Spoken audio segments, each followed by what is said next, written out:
Vážení televizní diváci, v dnešním díle pořadu A tuhle znáte vám představíme dechový orchestr mladých z Mariánských Lázní. Tento orchestr působí při základní umělecké škole Frédérika Chopina a má za sebou řadu vystoupení v České republice i zahraničí.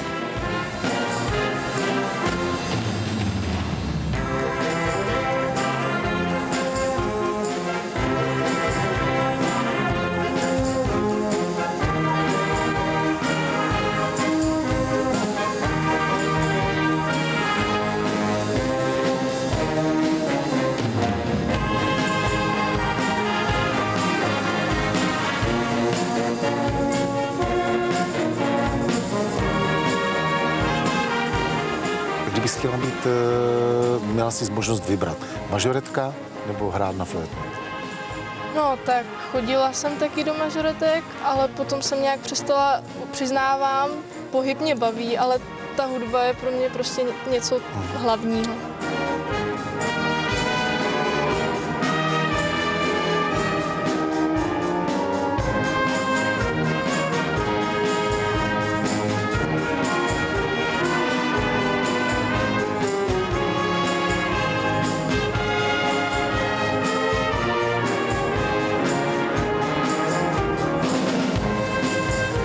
Můžeš nám říct třeba, co kluk v tvém věku, studuješ gymnázium, co děláš ve volném čase? Tak ve volném čase určitě teda se poslouchám muziku, cvičím a protože neprovozuji žádný sport, tak ještě občas teda musím jít zaběhat někam.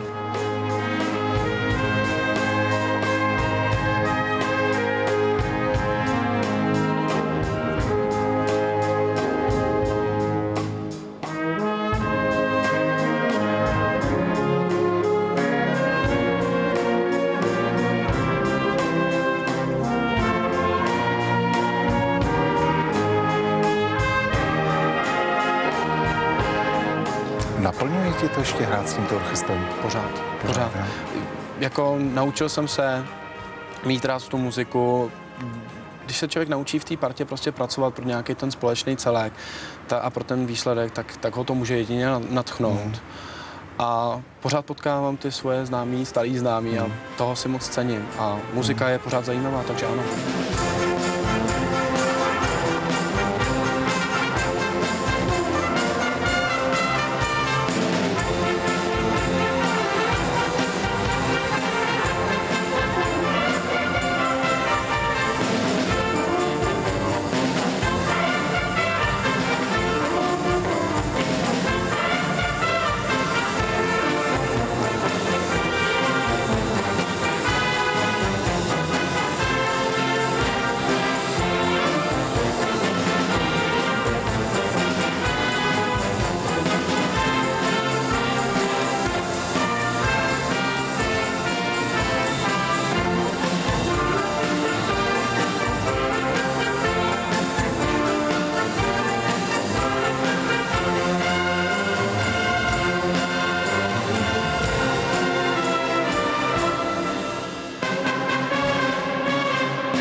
Řada orchestrů se jmenuje Mládežnický, nebo má v názvu Mládežnický, a přesto tam je velká, široká struktura věková.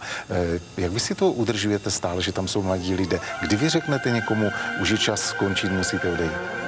Tak to jsem ještě neřekl nikomu. Já jsem velice rád, když ještě někdo při střední škole stačí chodit na zkoušky a splnit si svou povinnost, na to, když ještě někdo může při vysoké škole.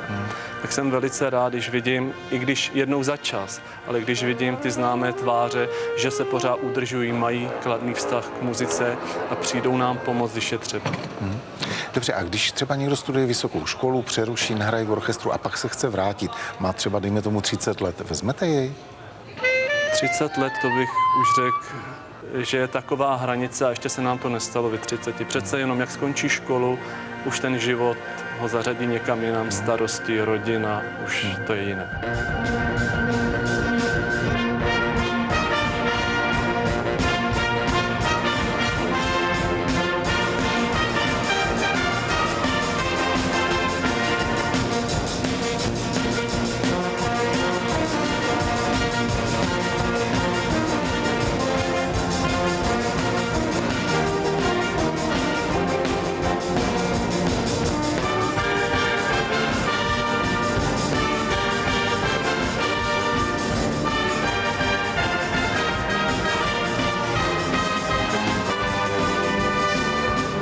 Řekni mi, jak jsi dostal k pozounu. Pozoun je strašně vzácný nástroj s tím, že je málo zájemců o hraní na pozounu. No tak já jsem teda původně chtěl hrát na trubku a rodiče mě teda nejdřív natlačili na flétnu.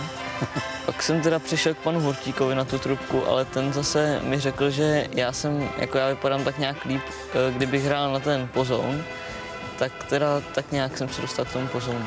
Takže si myslíš, že to, jak vypadáš, předurčuje, na jaký nástroj budeš hrát? No vlastně ono to je podle rtu, mi říkal pan Hurtík, a vlastně je to podle toho, jak je ten eret velký. Takže já jsem neměl eret malý na tu trubku, takže jsem teda přešel na ten pozoun.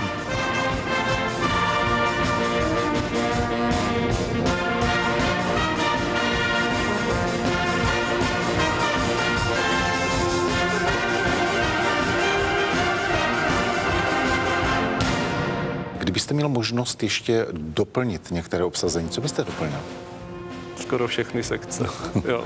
Prostě mám rád, když ty děti nesmí cítit moc, že vy je potřebujete. Oni musí cítit určité pnutí, že když nesplní něco, nezahrajou, nenacvičí, že může jet na zájezd jiný kolega nebo na koncert. A bohužel tohle už přestává být takové pravidlo, jste rád, že to vůbec obsadíte.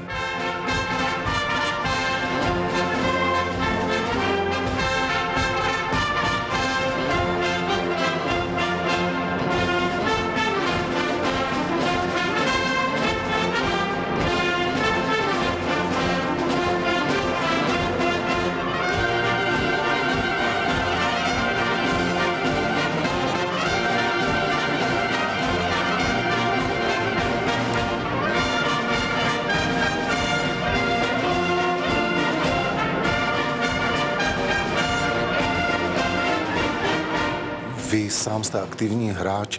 Hrál jste někdy s tímto dechovým orchestrem? Ano, já se přiznám, že jsem s tímto orchestrem hrál a těšilo mě to samozřejmě, protože já si myslím, že to souvisí i s mojí filozofií, že člověk by měl být dětem příkladem, že říká se slova hýbají, ale příklady táhnou a není lepší učitel než ten, který na hodině výuky hudebního nástroje a nebo i potom při zkouškách veme do ruky hudební nástroje a dětem jde příkladem.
Pane dirigente, víme, že dechové orchestry se pohybují po takových pomyslných vlnách. Jednou jsou nahoře, jednou jsou dole. Kde je v současné době váš dechový orchestr? V současné době bych řekl, bohužel, že jsme někde tak ve středu té vlny. Když jsem ten orchestr přebíral v roce 2000, bylo všechno v takové plné síle. Hodně dětí u křídlovek, u všech nástrojů byl výběr, ale postupem času se mi zdá, že je to pořád těžší a těžší přesvědčovat mladé lidi hrát na žesťové neboli dřevěné dechové nástroje. Jak si to vysvětlujete? No, ty děti mají hodně lákadel, hodně možností. Když začne školní rok, vidíte hromadu nabídek a zrovna, aby skončili vlastně u toho těžkého, že se každý den musí připravovat, to má málo kdo takovou vůli.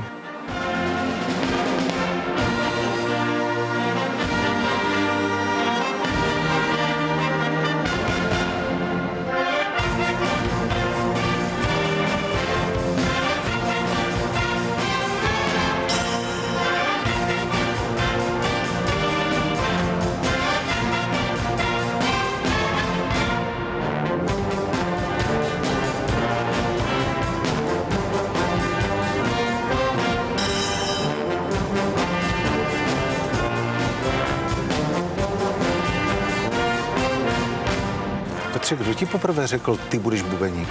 No tak moje sestra chodila do dechovky, jako chodím já teď, už nechodí. Hrála na příčinnou flétnu. A to mi řekla, že bicí to všechno drží. A mně se to líbilo, se u toho i odreaguju. A tak jsem tam chtěl chodit.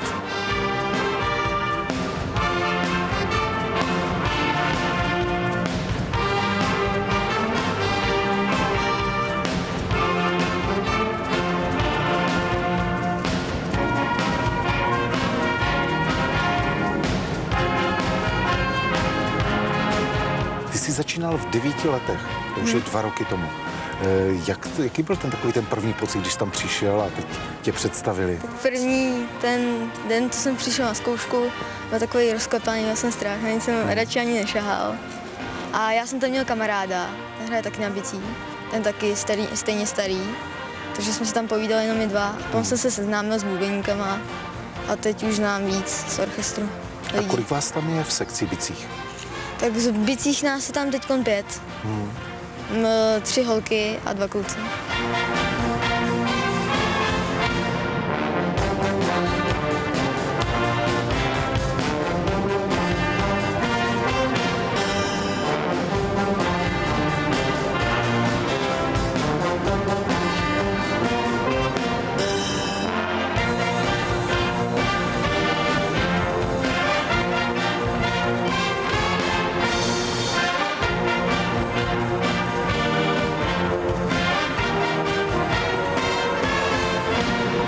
Dalibore, ty jsi živým důkazem toho, že cesta z dechového orchestru, což je amatérské sdružení, může vést až k nejvyšším metám. Nastínám tvou kariéru dosavadní hudební. Já jsem se začínal na trubku učit na hudební škole v Mariánských Lázních. V Mariánských Lázních jsem zároveň hrál právě i v dechovém orchestru. A v 15 letech jsem si vybral jako svoje budoucí povolání věnovat se trubce profesionálně, takže jsem se vydal do Prahy, udělal jsem přijímací zkoušky na Pražskou konzervatoř. Tam jsem byl celých 6 let, absolvoval jsem tam a udělal jsem přijímací zkoušky potom na Akademii múzických umění, kde jsem teď ve 3. ročníku. Nerozmlouvali ti to rodiče?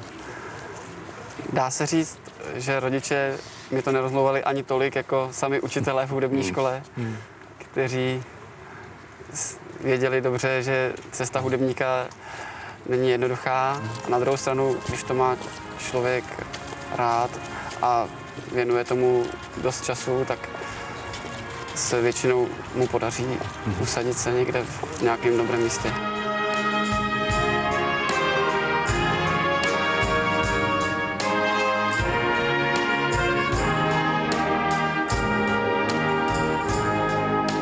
V té době, když jsi hrál pravidelně v dechovém orchestru, tak to byl vlastně velký koníček a dá se říct láska.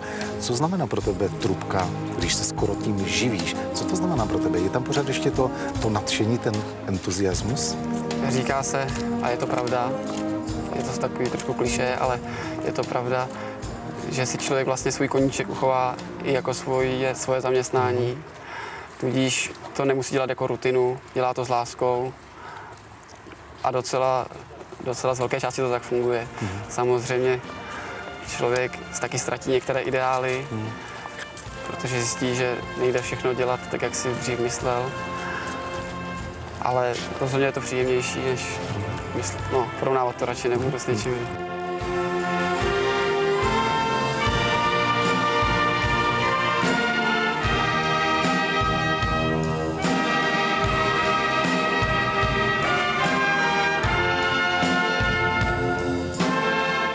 Když si vzpomeneš na ten první okamžik, když jsi zasedla do dechového orchestru, jaký to byl pocit? Byl to krásný pocit, vlastně ta první zkouška, bylo tam strašně moc lidí a připadala jsem si taková, jako že jsem koukala po těch věcích a říkám si, takhle bych třeba jednou chtěla hrát a takhle, bylo to hezký, no. Hlavně jsem obdivovala to, že vlastně na první zkoušce se rozdaly noty a všichni hráli z listu a to já jsem v té době ještě neuměla, takže jsem tak koukala a říkám, jo, tak to je hezký, no. To snad časem taky přijde, takže tak, no.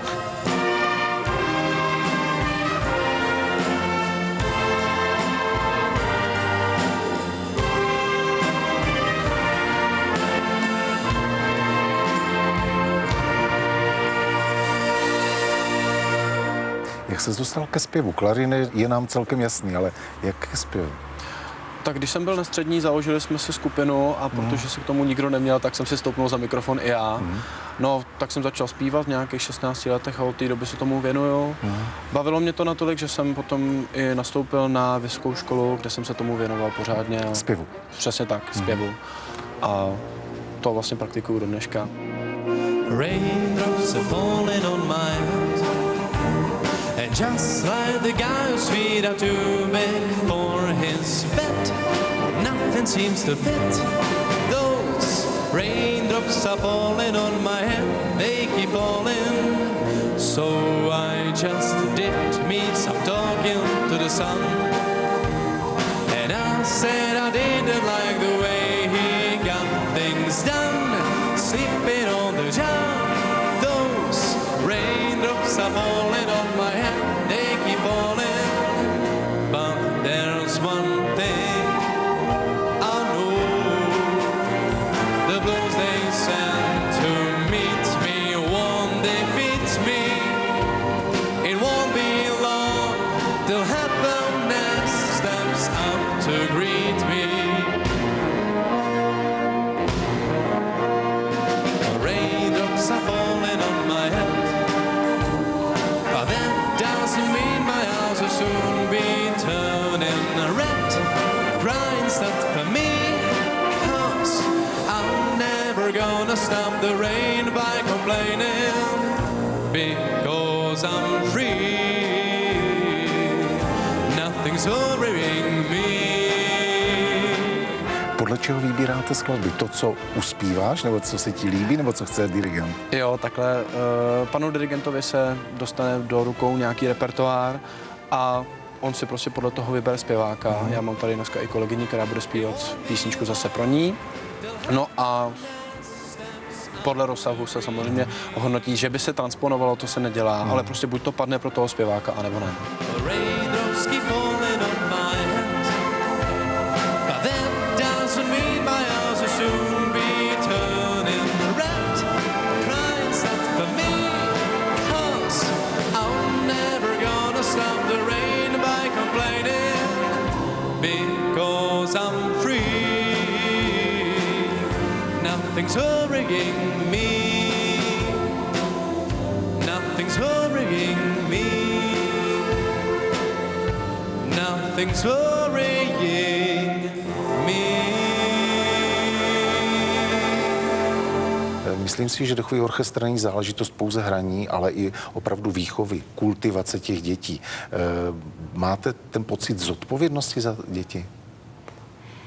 Určitě snažíte se jim jít příkladem a velice vás potěší, prostě my vždycky říkáme, jsou to lepší děti, ty, co chodí do hudební školy. Je to poznat? Je to poznat hrozně. Teď už mi navštěvují děti, které dokončily vysokou školu, prostě jak se krásně uplatňují ve společnosti a sami říkají, jak jim hudba pomohla. Patří to k životu. Aspoň jednou zajdou na ten koncert. Ví, co to znamená ten nástroj zkrotit. Kolik hodin, to nikdo nevidí. Raz, dva, tři, čtyři, raz, dva, tři, co to jde? Tady jsou zbytečný židle někde, ne, tady sedí Honza, pardon, ale proč je tady takováhle mezera? Proč je tady takováhle mezera? Několikrát se to opakuje, jenom bej koncentrovaný, už cítit. Piano! Seď! Samozřejmě stáváme, při fiestě stáváme, pořád show.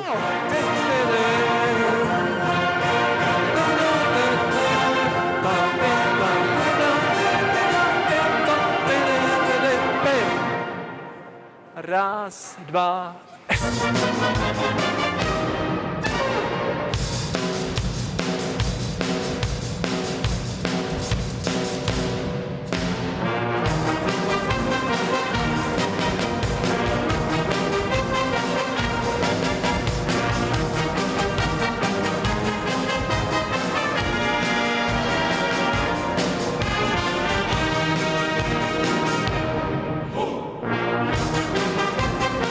Martine, kdo tě vůbec k hudbě přivedl? Rodiče, známí, příbuzní? Tak rodiče chtěli, abych hrál na flétnu, jako malý. A potom vlastně se to už začalo rozvíjet už v hudební škole. A nelituješ toho, protože ty jsi taky mohl být výborný fotbalista nebo se věnovat sportu? Já jsem na sportu trochu takový antitalent, takže radši tu hudbu mám. A museli tě rodiče nutit, aby jsi zkoušel, cvičil? Tak ze začátku ano, že vlastně někdy do 7. třídy se mě do toho nějak moc nechtělo, ale potom jsem se dostal do dechového orchestru a od té doby mě to pak začalo víc bavit a chtěl jsem to dál rozvíjet a vlastně díky tomu jsem se tam udržel až do teďka.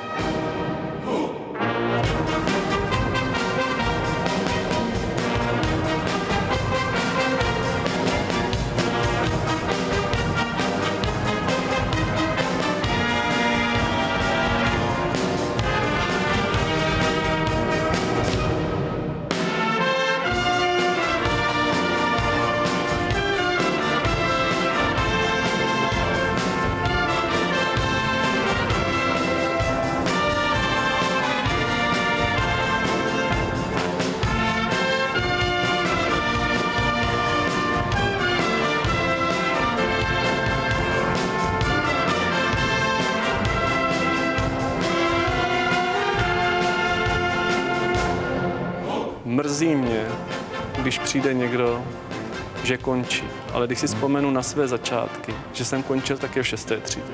Přitom otec mě velice vedl k hudbě. Než se to zlomí, než začnete vy podvádět, že jste cvičil a vlastně jste necvičil, že ty housle tam tak postavíte, jako že jste cvičil, abyste řekl rodičům. To trvalo, řeknu, do 8. třídy. Ale potom už vám to scházelo. Na konzervatoři, když jsem den necvičil, měl jsem před sebou výčitky, že jsem na sobě nic neudělal. A takhle to pokračuje od té doby vlastně pořád stejně.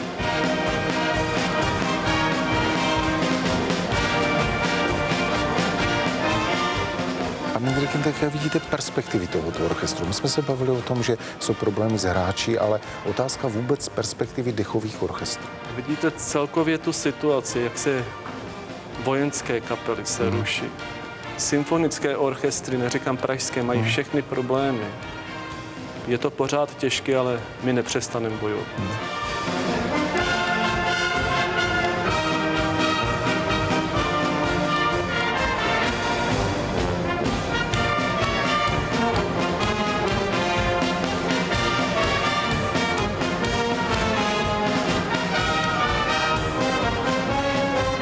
Když ty hraješ v dechovém orchestru a bubnuješ, tady je takový předpoklad, že ty si založíš kapelu rockovou, nebo jazzovou, nebo swingovou. No, Uvažoval jsi o tom něco? Uvažoval. Už jsme o tom s kamarádem mluvili, chtěl bych mít jednou kapelu nějakou.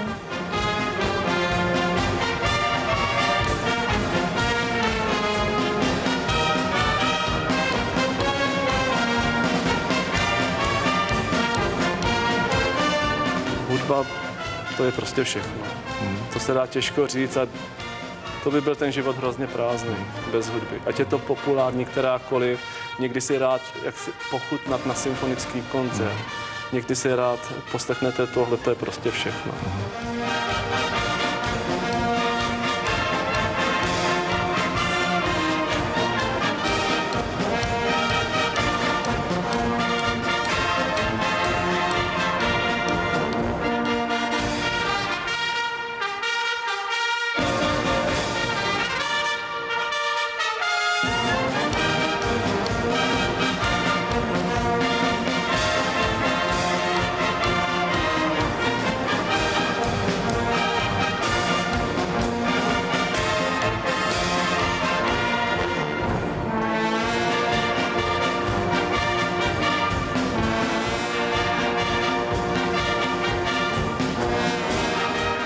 Vážení televizní diváci, loučím se s vámi a těším se na setkání u dalšího pořadu.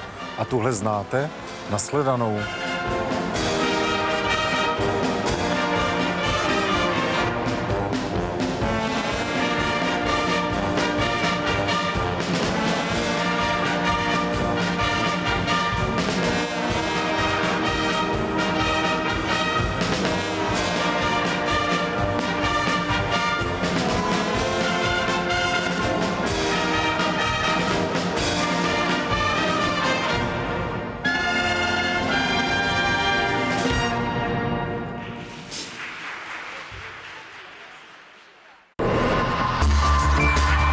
Dvojka. Jiný prostor. Bylo to